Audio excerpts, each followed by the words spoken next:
한국에 눌려야 하는 것이 중국, 일본 너희들의 운명이야.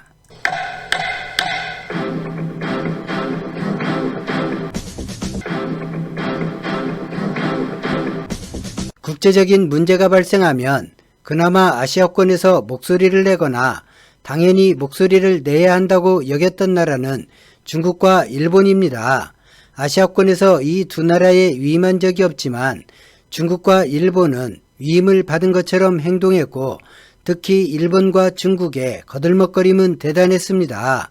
세계는 거부감 없이 그것을 당연한 듯 받아들였습니다.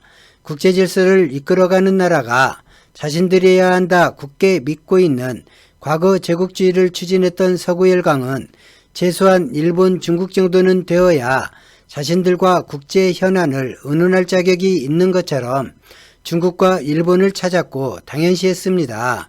씁쓸한 이야기지만 일본은 제국주의 시절 악행은 철저히 감추고 아시아의 여러 나라가 근대화를 이루도록 지원했다며 아무렇지도 않게 주장했습니다.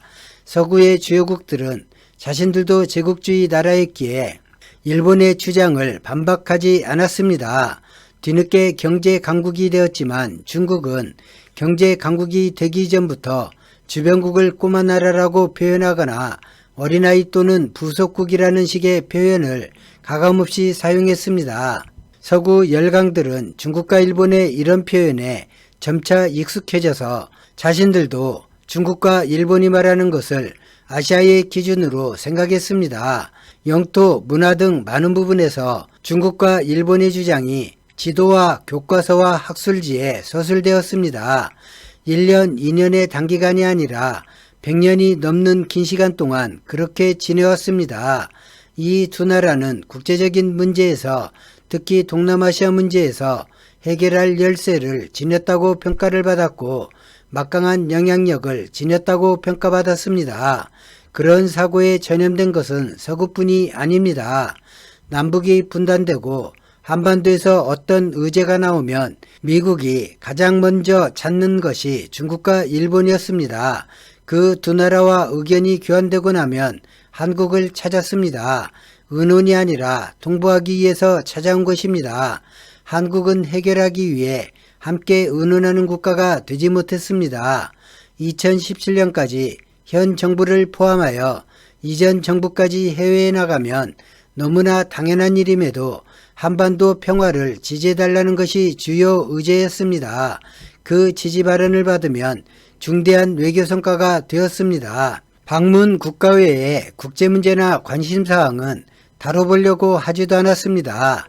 세계 경제 10위권을 오르내리게 되었음에도 우리가 중국도 아닌데 도광양해를 했습니다.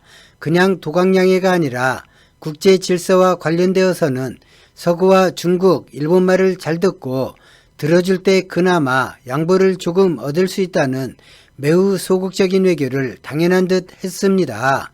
힘없는 국가라고 스스로 단정해 힘이 없으니 내 문제인 한반도 문제에도 발언을 제대로 하지 못했습니다. 중국과 일본이 국제무대에서 주장했던 아시아에선 국제문제에 나설 나라가 자신들 뿐이라는 메시지를 어느 나라도 사실상 부정하지 못했습니다. 2020년과 2021년 연속으로 G7 주최국으로부터 초청을 받았습니다. 작년엔 사상 처음으로 열리진 않았지만 트럼프는 한국을 포함하여 G10 구상을 밝혔고 다 아는 것처럼 일본은 공개적으로 반대했습니다. 작년에 한중일 정상회담도 그렇고 이번 G7 회담에서 한일 간 정상이 만나 깊이 있는 의견을 교환하는 것은 사실 어렵습니다.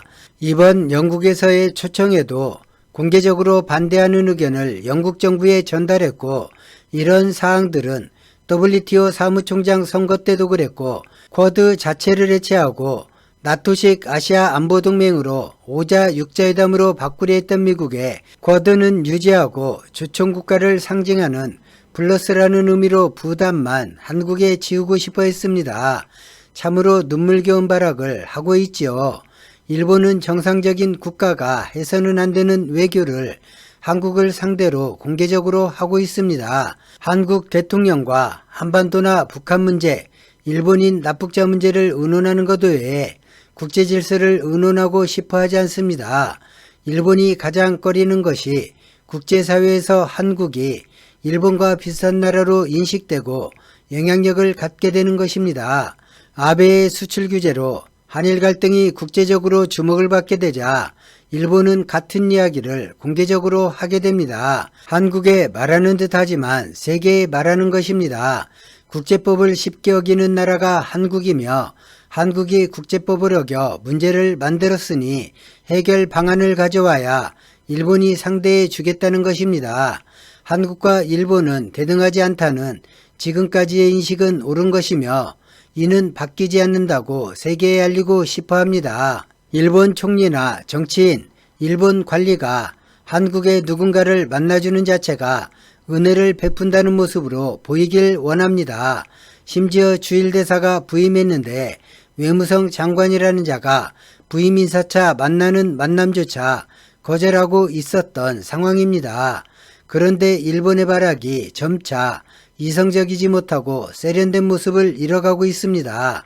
대일본, 자신들이 그렇게 불리길 원하지만 대일본이라 불려야 하는 나라가 그렇게 억누르려 하고 불쾌감을 팍팍 티내고 있는데 고개 숙이고 처분을 바라야 했던 나라가 눈치를 보기는커녕 마치 잘못하는 아이 혼내듯 일본을 대하고 중국, 일본이 아니면 꺼내지 못했던 국제문제에 전혀 거리낌 없이 자기 주장을 하고 있습니다. 그것도 기가 막힐 일인데 그 주장을 세계가 경청하고 잠시 침묵하면 의견을 내달라고 정하는 모습도 봅니다. 한국이 참여하면 불참해야 체면이 사는데 일본이 참석하든 불참하든 국제사회가 그닥 신경 쓰지도 않습니다. 고작 한국을 참여시키지 말자는 것인데 일본의 입김이 전혀 먹히질 않습니다. 한반도나 북한, 심지어 한국의 문제까지 일본이 마치 당사자이거나 한국의 대리인처럼 미국과 중국의 상대였고 그렇게 대접을 받아왔는데 이 구도에서도 일본은 제3자가 되었습니다. 일본 입장에선 억장이 무너지는 일입니다. 특히 미국과 중국에서 한국을 대하는 태도가 변한 것은 일본에 상당한 아픔이 되었습니다. 2018년 기준으로 미국과 중국의 태도가 변하기 시작했습니다. 2018년 이전 미 국무부 발표를 보면 한반도 문제인데 주변국으로 한국이 불렸습니다. 미국이 영내 국가와 의견을 나누겠다고 하면 일본과 중국이 거론되었습니다. 그리고 끝에 한국을 거론했습니다. 한국도 만나보겠다 그렇게 표현되었습니다. 대국과 소국을 거론하던 중국 대변인의 논평도 그것이 2018년부터 변하기 시작해 2021년 현재는 중요, 핵심 이런 단어들로 바뀌고 국제 현안에 함께 해달라는 요청을 자연스럽게 말하게 되었습니다.